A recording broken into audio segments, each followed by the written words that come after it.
Don't forget to like the video, share your thoughts or story in the comments and subscribe to our latest stories. Before I start, tell me where you are watching me from. I wonder which cities and towns will join me in this memory that will follow me for years.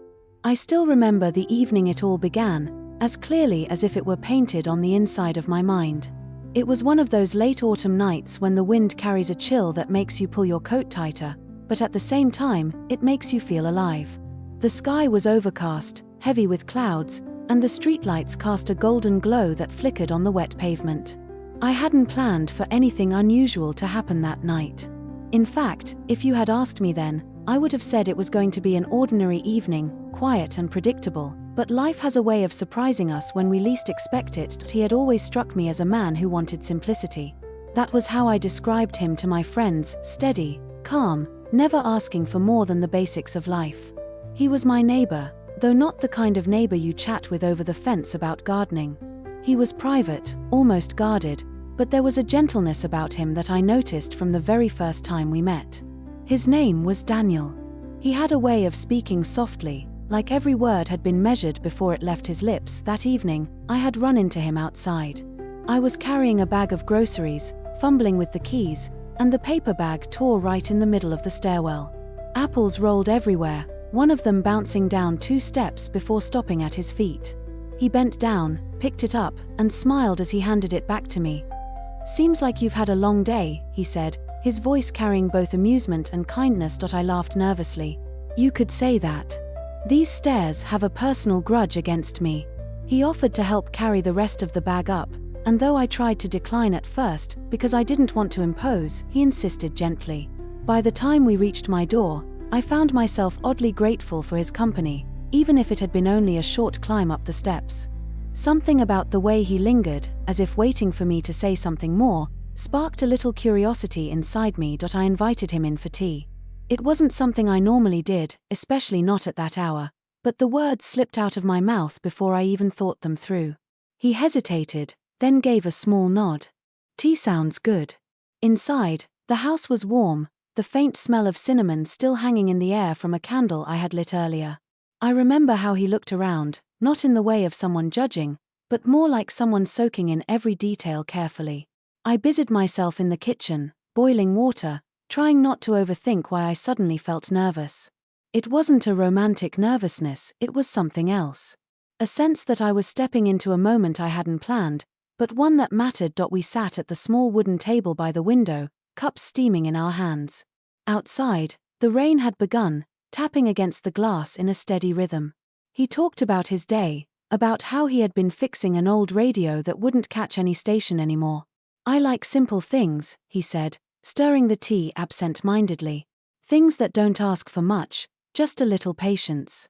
That was when I realized maybe he wasn't just talking about radios. The silence that followed wasn't awkward. It was full, almost heavy, like words wanted to be spoken but were too shy to come out. I watched the way he held his cup, steady, his fingers curved just so. My own hands felt restless, as if I didn't know what to do with them. He asked about me, not in the casual way people do, but in a way that felt sincere.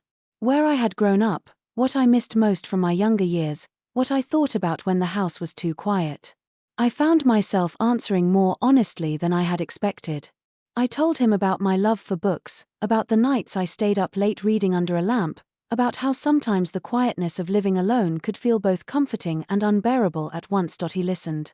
Really listened. His eyes never drifted, never wandered to the window or the clock. They stayed with me. And in that moment, I felt something I hadn't felt in years, a sense of being seen, fully, without judgment. It would have been easy for the evening to end there. A simple conversation, 2 neighbors sharing tea on a rainy night. But something lingered between us, a quiet pull neither of us named. He had wanted something simple, and perhaps so had I. Yet simplicity has a way of becoming complicated when hearts are involved. When he finally stood to leave, I walked him to the door. The hallway light flickered above us, humming softly. He turned to me before stepping out, his expression thoughtful. "Thank you," he said. "For the tea. And for the company." I smiled, but my heart felt unsettled. "You're welcome." He paused for a moment longer, like there was more he wanted to say, but instead, He just gave me a small nod and stepped out into the rain. I watched him go, the sound of his footsteps fading into the night, and I couldn't help but wonder, had I just stumbled into the beginning of something I wasn't ready for? I closed the door slowly, leaning against it for a moment. The warmth of the kitchen still clung to me, but inside, something new had started to stir. I didn't know then how much that evening would change things. I only knew that Daniel, the man who wanted something simple, had already complicated my heart in ways I couldn't yet explain, and that was just the beginning. The days after that rainy evening felt strangely different. I went about my routine, but every time I passed by the stairwell, I caught myself glancing down, half expecting to see Daniel there, carrying something heavy or offering a small smile. I tried to convince myself it was nothing more than curiosity, a fleeting thought about a neighbor who had shown kindness. Yet deep inside, I knew it was more than that. That night had stirred something quiet and persistent, a sense that life could bend unexpectedly, even for someone like me, who had grown comfortable with predictability. A week later, I found myself standing at my window, watching the leaves swirl in the crisp autumn air, when I heard a soft knock at my door. I opened it to find Daniel holding a small box, wrapped in plain brown paper, tied with string. His eyes had that same calmness, but there was a flicker of something else, anticipation, maybe, or a subtle nervousness. "I thought you might like this," he said. "Nothing fancy, really. Just thought you might enjoy it." Curiosity and warmth mingled in me as I took the box. Inside were old photographs, postcards from towns I recognized, even a few handwritten notes tucked carefully among them. It was simple, personal, and yet the care with which he had chosen these items spoke volumes. I felt a warmth spread through my chest, a quiet, unspoken connection forming between us. We sat together at the table again, this time surrounded by stories of other people, places, and moments captured in the photographs. Daniel told me about the small towns he had visited in his youth, about the people who had shaped his life, and about the quiet moments that had left a mark on him. I listened, enthralled, finding myself drawn not just to his words, but to the way he paused thoughtfully, the way he looked at each photograph with reverence. I shared stories too, of my childhood in a small coastal town, of the summers spent wandering streets with friends, of the fleeting friendships that had taught me lessons in patience and resilience. It felt natural, this exchange of memories. We weren't trying to impress or perform, we were simply revealing the layers of ourselves, cautiously, respectfully, and with a growing sense of trust. As the evening wore on, the light outside dimmed, and the room grew warmer with the shared presence of our conversation. I noticed small gestures, how he handed me a photograph, brushing my fingers lightly, or how he leaned in slightly when he told a story, as if ensuring I felt every nuance of the memory.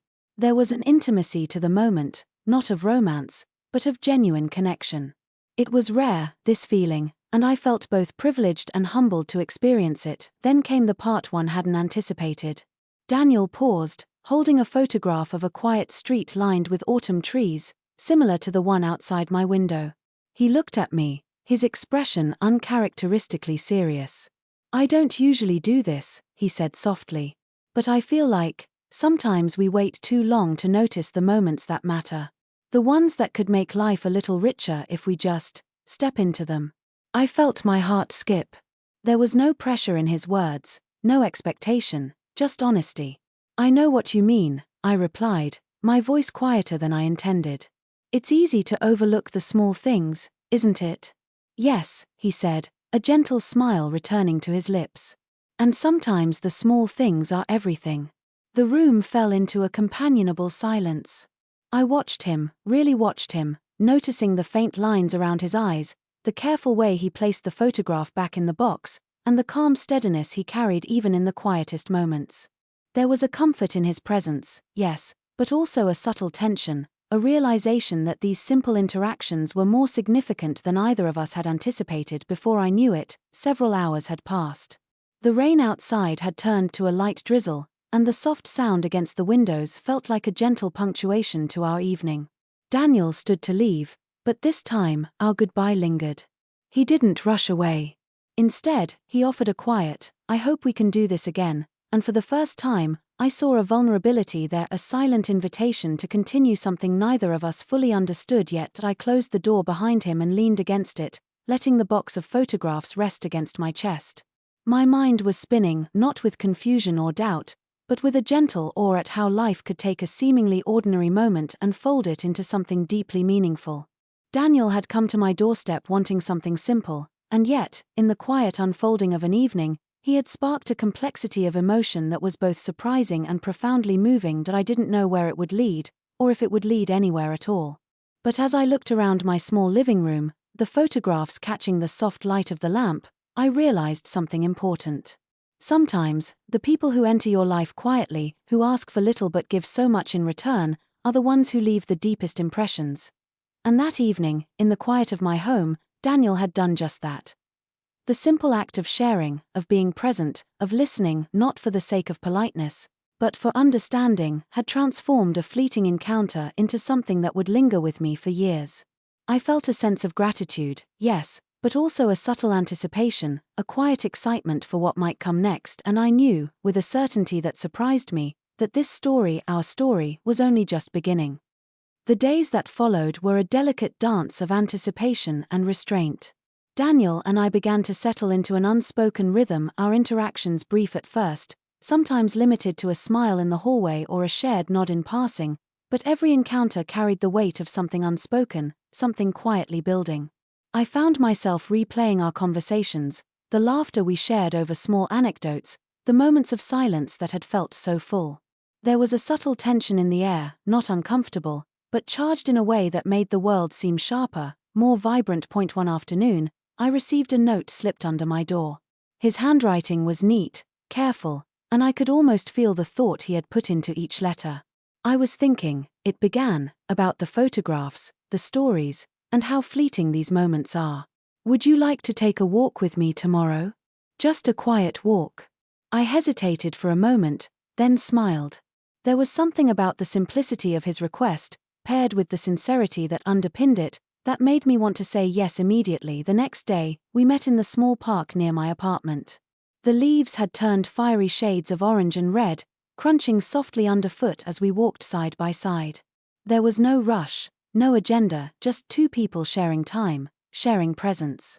He pointed out a cluster of trees swaying gently in the wind, a squirrel darting up a trunk, the way sunlight filtered through the branches, and I noticed that he observed everything with a sort of reverent curiosity that I found myself sharing more than I usually would with anyone. Memories, thoughts, the little pieces of my life I had kept private. And as I spoke, I realized he was listening with a focus that was rare. Not just hearing the words, but taking them in, weighing them, holding them. And when he spoke, his words carried a calm honesty, a reflective insight that made me see things about myself I hadn't noticed before. We paused at a bench near the small fountain. The water splashed gently, the air carrying a crisp scent of fallen leaves and early winter approaching. He looked at me and said, "I never expected to feel this, engaged by someone's stories. I've always thought I liked simplicity, but maybe I just didn't know what it really meant to connect." I felt a warmth spread across my chest, a mix of surprise and understanding. "I know what you mean," I replied. "Sometimes simplicity isn't about avoiding complexity, it's about recognizing what truly matters amidst it." We stayed there for a long while, neither of us speaking, simply absorbing the quiet intimacy of the moment. There was a profound comfort in this shared silence, a mutual recognition that the presence of another person could feel as significant as any grand gesture or event. As we resumed walking, Daniel suddenly stopped and pointed to a small cafe tucked at the corner of the street. "Shall we get a cup of coffee?" he asked. I agreed, and we stepped inside, the warmth of the cafe enveloping us like a soft blanket. The scent of brewed coffee and baked goods mingled, and we chose a quiet table by the window. Over coffee, our conversation deepened. We spoke of dreams we had set aside, of books that had left marks on our hearts, of regrets and the lessons they had brought. I shared a story of a friendship lost to time, and he spoke of someone he had admired but never told. There was no judgment, no pressure, just a shared vulnerability that felt safe, rare, and profoundly grounding. At one point, he reached across the table, placing a hand lightly over mine. It was a simple gesture, yet it conveyed trust, respect, and a subtle acknowledgement of the connection we were forging. I didn't pull away. Instead, I allowed the moment to exist, fragile and powerful in its quiet sincerity. The afternoon drifted into evening, and the cafe began to empty. Outside, the sky had turned a deep indigo, stars beginning to prick through the dark. We walked back slowly, each step measured, as if neither of us wanted the day to end. When we reached my building, he paused, looking at me with a thoughtful expression. "Thank you," he said softly. "For today, for listening, for sharing. It means more than I can express." I smiled, feeling a lump in my throat. "And thank you, for showing me what it feels like to be truly seen." We lingered in the hallway, hesitant to part ways, both aware of the unspoken understanding between us. Finally, he gave a quiet nod and stepped out into the night, leaving me standing there with a mixture of contentment and anticipation. That night, as I reflected on our day, I realized something important. Life had a way of offering connections when you least expected them, often disguised as simple gestures: a note under the door, a walk in the park, a shared cup of coffee. Daniel had come into my life asking for simplicity, but what he brought in return was far more profound, a deep, emotional connection that stirred the heart and reminded me that even in the quietest moments, life could feel intensely, beautifully complicated. And as I drifted to sleep that night, I knew the story wasn't over. The chapters were still unfolding, each one promising a deeper understanding, a more profound reflection, and the slow, gentle discovery of what it truly meant to be seen, heard, and valued by someone who mattered. That evening had reminded me that sometimes, the simplest requests, like a walk, a cup of coffee, a conversation, could lead to experiences that change the way you see the world, and yourself, forever. And I couldn't wait to see what would come next. After that afternoon in the park and the quiet coffee at the cafe, something shifted between Daniel and me. It was subtle at first, the way he lingered a little longer in conversation, the small notes he'd leave under my door, or the unexpected gifts of thoughtfulness. A pressed leaf from a walk, a book he thought I might enjoy, a handwritten quote tucked carefully into the pages of my notebook. Each gesture was small, almost simple, yet they built upon one another to create a connection that felt both delicate and profound. Weeks passed, and our routine of casual meetings and shared moments became a comforting rhythm. It was no longer about the simple act of conversation, it was about understanding, noticing, and appreciating the quiet nuances of each other's presence. I began to notice the details I had overlooked at first: the faint scent of cedar on his coat, the way his eyes crinkled when he smiled, the careful pauses he took when choosing his words. And he, I suspect, noticed the same about me: the way I tucked my hair behind my ear when I was nervous, the gentle hum I made while thinking, the quiet determination I carried even in the smallest tasks. One chilly evening, he invited me to a small art exhibit at a local gallery. I wasn't sure what to expect, but something about the way he asked, with a quiet enthusiasm and a hint of hope, made it impossible to refuse. The gallery was intimate, filled with soft light and the faint aroma of polished wood and paint. The artwork was varied, some abstract and bold, others delicate and hauntingly simple. As we moved from piece to piece, we shared our interpretations, revealing not only what we saw but what we felt. It was in that environment, soft music playing, muted conversations around us, the subtle brush of our hands as we passed each other, that I realized how deeply this connection had grown. Daniel's presence felt like a steady current, carrying me toward an unexpected depth of trust and intimacy. He wasn't asking for anything dramatic or complicated, yet the emotional richness of his attention made every simple act feel significant. After the exhibit, we wandered through the quiet streets, the city lights reflecting in puddles from an earlier rain. He suggested stopping at a small bench near the river. We sat, watching the water move steadily beneath the moonlight, and I found myself opening up in a way I hadn't with anyone for years. I spoke of my fears, my regrets, and the quiet longings I rarely admitted to myself. And he listened, not just politely, but with a presence that made each word feel treasured, acknowledged, and understood. "I think," he said softly, "that we often underestimate how much small moments can shape us. A kind word, a shared silence, it can change the way you see life." I nodded, feeling a lump in my throat. "I've never met anyone who notices the small moments the way you do," I admitted. He looked at me, really looked, and in that gaze, there was a mixture of respect, admiration, and something unspoken, something that hinted at the depth of feeling quietly growing between us. It was not hurried, not demanding, but it carried a promise of understanding, patience, and mutual respect. Time seemed to stretch, allowing us to simply exist together on that bench, observing the river, the stars, the quiet pulse of the city. In that space, Words were unnecessary.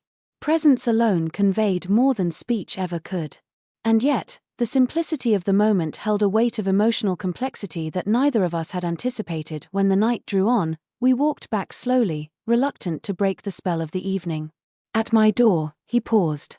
"Thank you," he said simply, "for trusting me with today, with your thoughts, with yourself."